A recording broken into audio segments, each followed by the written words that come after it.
Hello there, sword fans. Today I'm going to tell you about this sword right here. It is a katana made by Pavel Bolf, mounted up by the mystery man in black, and it has some custom fittings on it from Patrick Hastings, as well as some from the Fred Lohman Company and stuff like that. It's an interesting amalgamation of custom project and things like that, but it doesn't necessarily belong to any one particular craftsman. One thing I do want to kind of call out here first and foremost is that I got this secondhand quite a few years ago at this point, or at least a few years ago at this point, and this would not be made in the proportions that I would choose. I believe the blade is probably likely older than a decade from Pavel Bolf.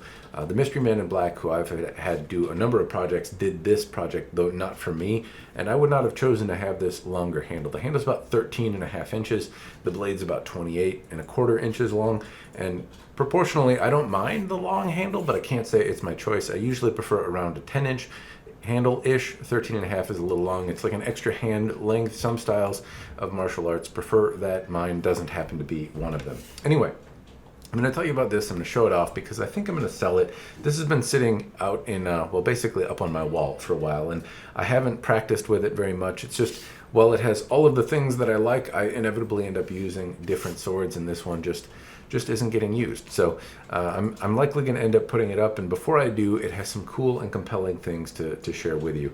One, in terms of artistic style, if you happen to want to choose to do a sword like this, then I guess you'll get to see something like it in the flesh. It has components on it that I really like, that are similar to the Hanwei Oni katana.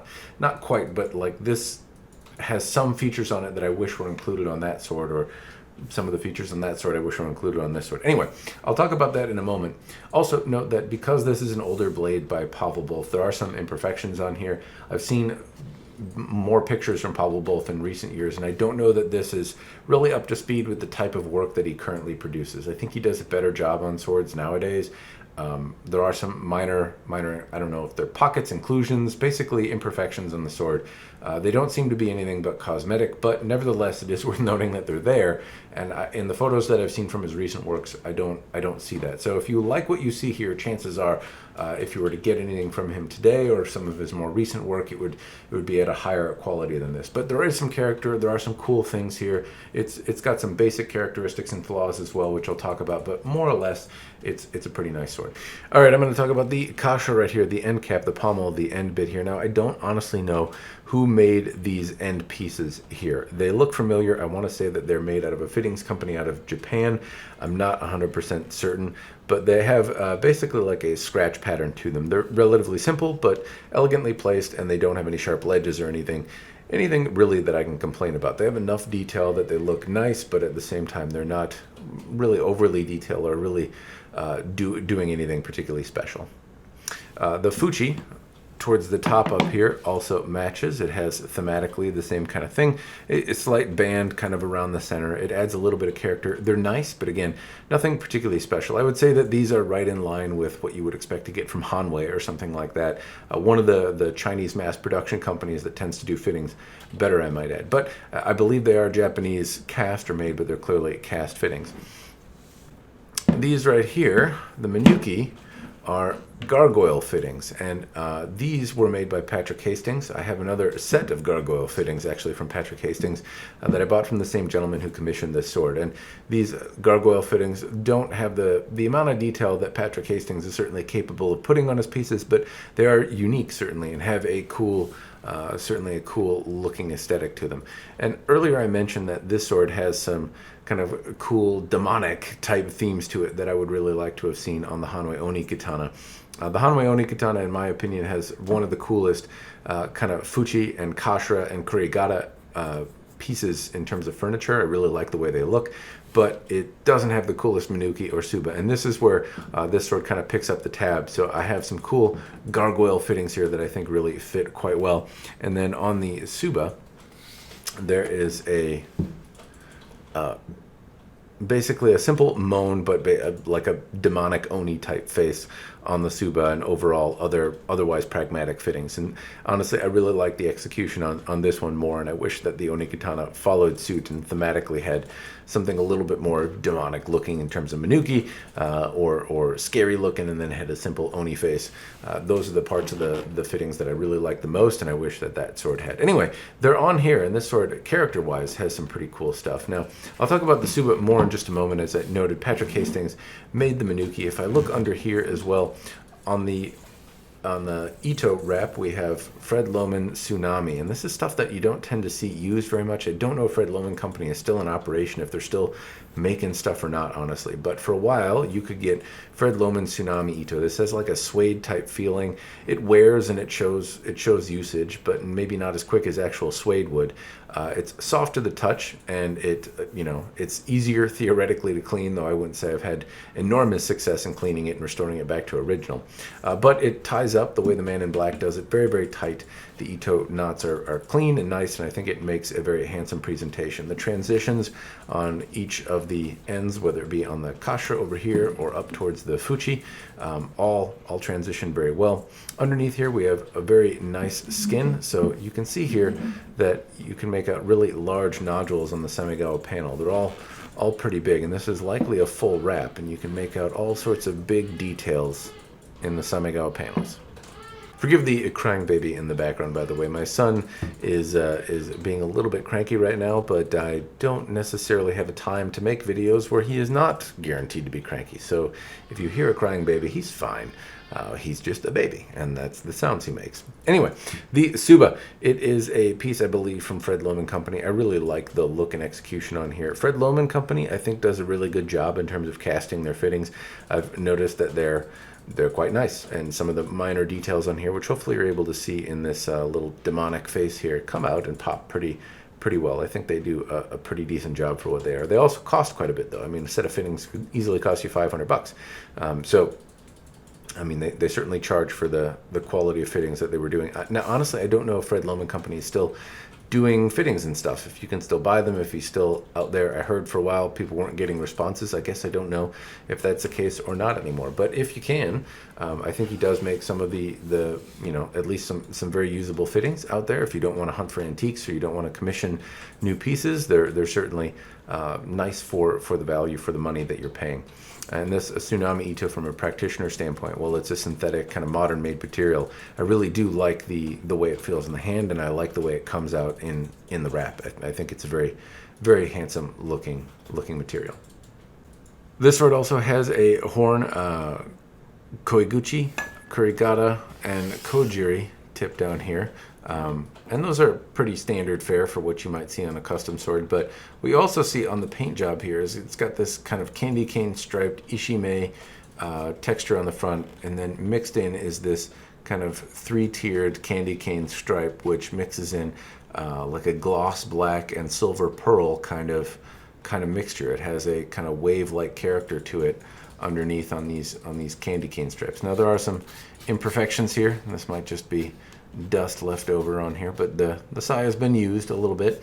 Anyway, you can see the candy striping here. It's just a neat, compelling, kind of organic looking aesthetic to it. And if I back it up here, it doesn't really stand out. It's not overly pronounced. When you get up to it or shine it in the right light, it has a little bit of bling to it, but as it sits in your obi at a distance, it doesn't stand out significantly. This is one of the more compelling looking swords as I think about it. It's got some silver on it, but often if I see silver on a sword, it looks too shiny and my eye is inherently drawn to one part.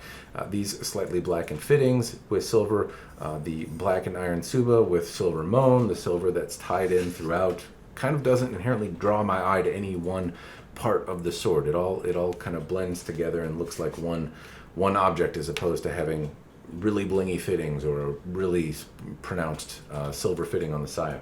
Anyway, suffice to say, I like the way it looks. It looks very balanced to me. I think it's handsome, and it doesn't look overly blingy as it sits in your belt. The saya doesn't stand out as overly zazzy or too zazzy. Anyway, quick note on the habaki. This is a silver habaki, and again, I really like how I believe the Man in Black made this habaki. I guess I'm not 100% sure on this, but I believe this is the Mystery Man in Black's work. I could be wrong on that. Anyway, I like the coloration on the silver here. It has kind of a blackened silver look that matches the aesthetic of the rest of the fittings and fits in really, really well. Now, I believe this is made by separate hands. I think the Fuchikashira are made by one group or one smith, or, well, cast, I suppose I should say. The Minuki are made by another, the Tsuba by another, and the Habaki by another, but they all seem to blend in pretty well, which is something of a miracle, you might say. Well, maybe a miracle is the strong word, but it's nice that they blend in. Very often the silver colorations or things like that just don't mesh very well and stand out as one is brighter than the other. In this case, they all tend to meld together pretty well. Now, in terms of the blade, we have a not overly deep sori, a pretty standard thickness, no bohi. The blade is folded, which you might be able to see, and I know I'm touching it. It's due for a cleaning anyway. The blade does have, I believe, Pavel Bolf's Orishigane. I'm not 100% sure on that, but there are some basically pockets on here that would make me think this is a material that he's making. So every now and again you can spot one. This is probably the most pronounced of it right in this area here, and there's basically just a little dot that stands out as an imperfection on the sword. Other than that, the polish I don't think does this sword a lot of favors. It's tough to see some of the details in this steel, and that's really unfortunate because there's quite a lot here, and oddly I've tried a number of times to get it, and I think this light and this lens that I'm actually shooting it with now might be the best that I'm going to get.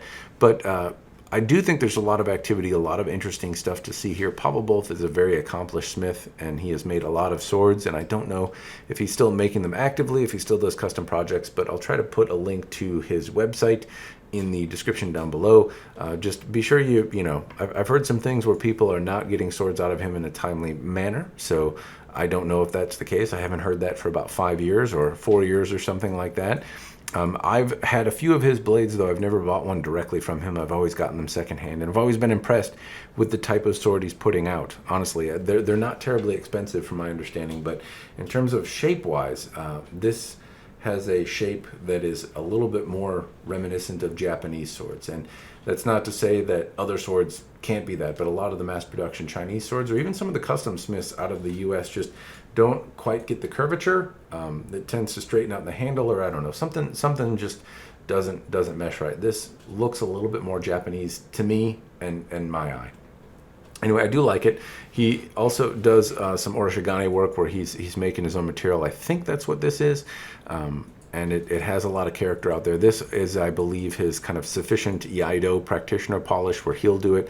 Admittedly, he's a swordsmith and not necessarily a polisher, but he can do or have done some more zazzy work. And I bet if I sent this off to somebody who could polish it, then the characteristics in the steel would be easier to see, and there'd probably be a lot to love underneath here. You can kind of see based on this, you can almost make out like a shiny line on the Shinogi-ji area here, and that suggests to me it's just undergone a heavy etch and then been cleaned off a little bit.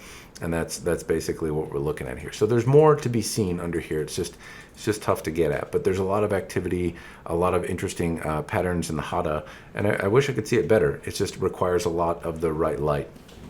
The kissaki doesn't look like it is done particularly well in terms of the kote and polishing and stuff like that. And one side even has quite a bit of imperfections. But I got this sword and it has been used, and I don't know what the previous owner really did with it, though my understanding is he was a pretty prolific cutter and likely used this sword. So it's got some signs of handling, it's got some imperfections and scratches on the tip, it has some imperfections in manufacturing on the sword, but overall it's still a handsome sword. It's stood the test of usage, so it doesn't necessarily have any fatal flaws, but it could certainly use a more robust polishing. I bet if I sent this off to Josiah to have him do his handiwork on it, there'd be a lot more character in the sword to see. Anyway, it's a very pretty sword. I really like it. 28.5 inches or 28.25 inches isn't quite long enough for me, though if I back down the handle, it kind of has the presence that I want to. I suppose that's the perk of a slightly longer handle. Anyway, I like the shape. I like the aesthetics underneath. I wish personally that it didn't have some of the minor flaws in there, though those aren't necessarily the end of the world. Especially given the price point I think these are crafted at. To get the shape right, to have as much character as is done here is really quite nice. And while it needs a polish, it also has a lot of cool features on it that you don't necessarily see on a lot of the mass production stuff that's out there today. All right, so this is the nakago, and here is the signature on the blade. Right in here, and I believe this is Pavel Bolf's signature, at least I certainly hope it is. Anyway, you can see it has some nice file markings. It's got a little chamfered section right here in terms of kind of where the Makugiana is. It's not burred or sharp. The lines are straight and clean. There is one critical point that you might want to note about this, though, and that is that we have a 13.5 inch handle and like a 5 inch nakago, right? So this sword would likely be made to have a 9 or a 10-inch handle or on it, right around there. It should probably end where my hand is. Just have a couple extra inches on there. But to have this this whole extra section right here, as I'm holding the handle about yay, giving myself an extra inch, I don't know. It just doesn't seem quite right. Now, historically, maybe there are examples of swords like this. I'm sure there probably are, but I wouldn't say that they're terribly common. The length is usually not to have a little nubbin of a tang here, and then have another 10 inches of handle on top of it. So you can see that they're a little bit off kilter right here. I might recommend using the fittings and having a more appropriately sized handle put on. But this has been used to cut. I've used it quite a bit. It doesn't jiggle or wiggle around. It's not that it's unsturdy, but it's certainly not as robustly shaped as if the tang ran all the way through the length of the handle, or at least up until a couple inches down. Anyway, you can see the nakago here. And there we are. I really like the sword, and I am going to take it out, clean it up. It could use a little shining, so to speak. It has some minor imperfections, like you can see. I don't know if I did this or the previous owner, but it's had some rust gather around the habaki area. I'm going to do my best to clean that up. Anyway, I've decided that I'm going to sell this sword. There are some things that I would like to do to it if I opted to keep it. I might have sent it off to have Josiah polish it, or I might have a different handle put on it that's a little bit more appropriately sized to the nakago and more appropriately sized to my usage. But no matter what, the blade length isn't necessarily what I'd be after. And at this point in my collecting, I really only need swords around that are fit to my either desires as a collector or as a practitioner. And this one, unfortunately, doesn't fit either one. So, well, it's a fine sword. It's just not the sword for me. So I'm going to clean it up, likely list it up for sale. I certainly don't mind having it around, and it's, I think, a good example of Pavel Bolf's work from a number of years ago. Again, if you like what you're seeing here, there are chances that you would probably get something different from Pavel Bolf today, something a little bit more refined. He's, like any other craftsman, improving in his capability as a smith. I would venture a guess that if you ordered a sword from him and he knew how long the handle was, it wouldn't have a little nubby tang like this. And if you look at the sword by itself, then it looks a little bit more appropriately sized. Anyway, I'm noticing even more fun little things. Hell, maybe I'll end up keeping it. I don't know. I don't know what I'm going to do, but I don't know. I'm going to sell it. What am I doing? I should probably finish the video. That's what I should do. All right, sword friends, that's all I've got. This has been just a quick note about a fun sword in my collection. Pavel Bolf, I think, is still making stuff. I'll put what I know in the description down below. Take a look if you're so inclined, and that's all I've got. As always, cheers, and thanks for watching.